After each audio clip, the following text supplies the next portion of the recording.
Danny Gaffone for Pro Boxing Fans in Manchester. Delighted to be joined by Liam Smith. Liam, we're here for a Misfits fight week. I don't know how much experience you have with it, but what do you make of this scene?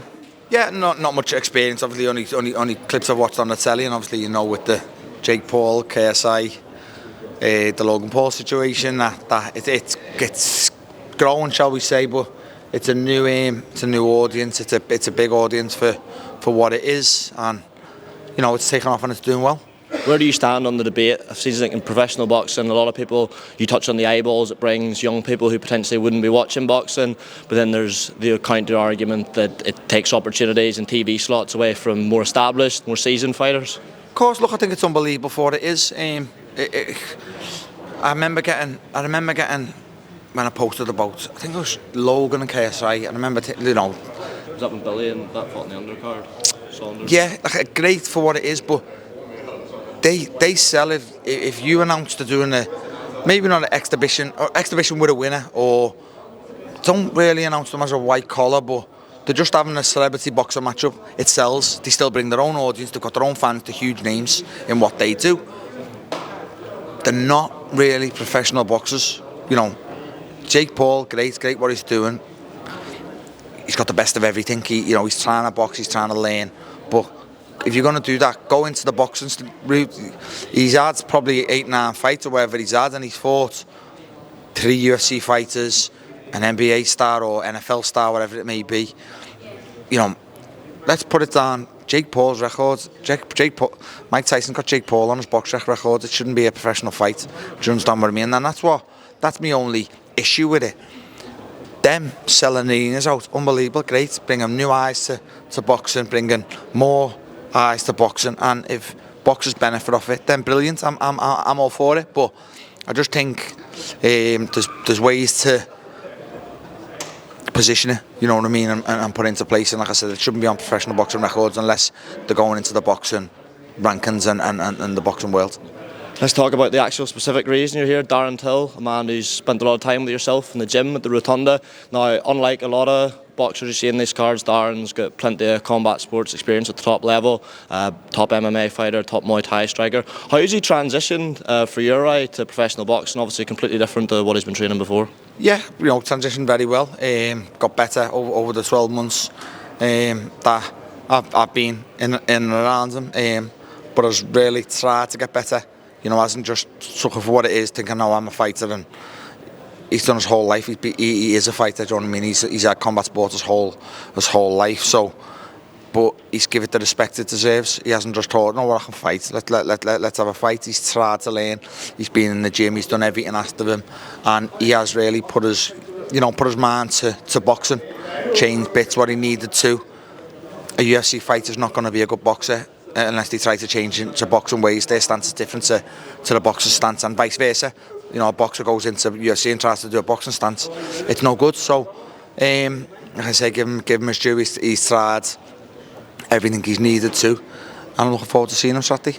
Takes on Anthony Taylor, established name in this sort of crossover boxing scene, like Darren, a former MMA fighter, but not a fight of the profile, I think it's fair to say, of Tommy Fury, who the original opponent was. Was Darren ever discouraged from what you could see in the gym? Obviously, it's still top of the bill at the Co-op Live, but it's not the fight, the payday, I'm sure, that Tommy Fury would have represented.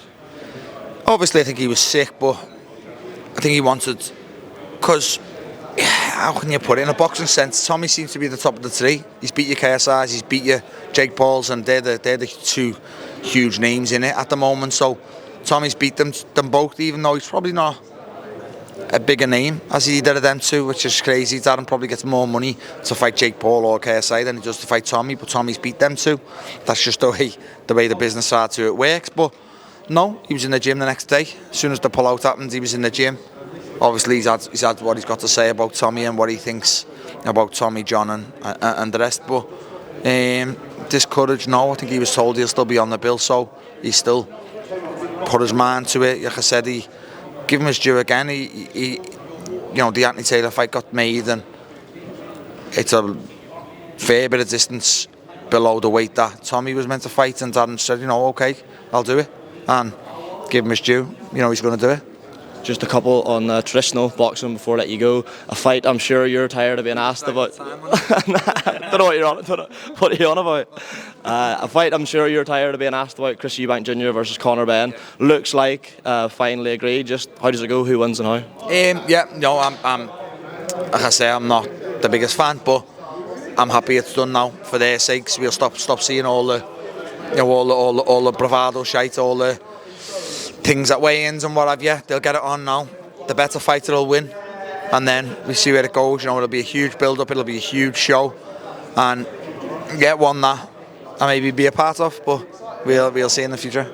Any clues on a potential opponent for that? No, look, to say I just need the fight to announce I'm back, and I'm not going to walk into it with an easy fight, so it'll be a good fight regardless. But I just need the fight to announce I'm back, and with a bit of luck, I'll be back before the win, and I'll be calling the winner out. Good stuff. Just want to ask you about the thoughts on the rehydration clause supposedly in place. I mean, it's supposed to be something like £9.5. Yeah, having shared the ring with Chris twice, do you think that hinders him in there? I think it's starting to, and I think that's why he's starting to make a fuss over it. To be honest with you, a couple of 12 to 18 months ago, I don't think it was an issue for him, but I do think when I was over in Saudi and he's mentioned the weight at the weigh-in and stuff, the press conference beforehand, I think he found the last time tough. I do think it may be becoming an issue, and it might be a bit of an issue for him, but I don't think it'll be a big issue because I don't think he puts a huge amount of weight on after a weigh-in. But if that's what they had to do to get it over the line, I'm pretty sure you'd accept it. The money they're both probably getting, then yeah, for the sake of a couple of pounds, I don't think he puts a stone on. Yeah. So whether he puts £12 on, usually, £2 not a big issue. Just last one, earlier this week, Tyson Fury, for the 4th time, I believe, in his professional career, has announced his retirement.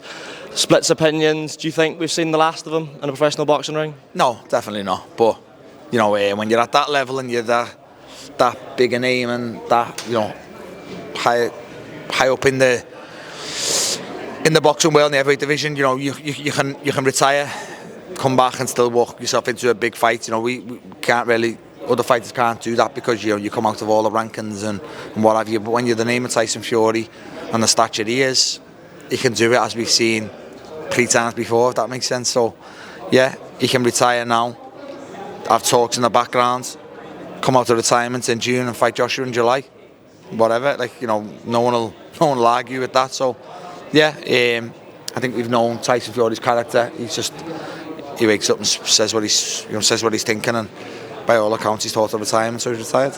If he does come back and fight AJ, who wins?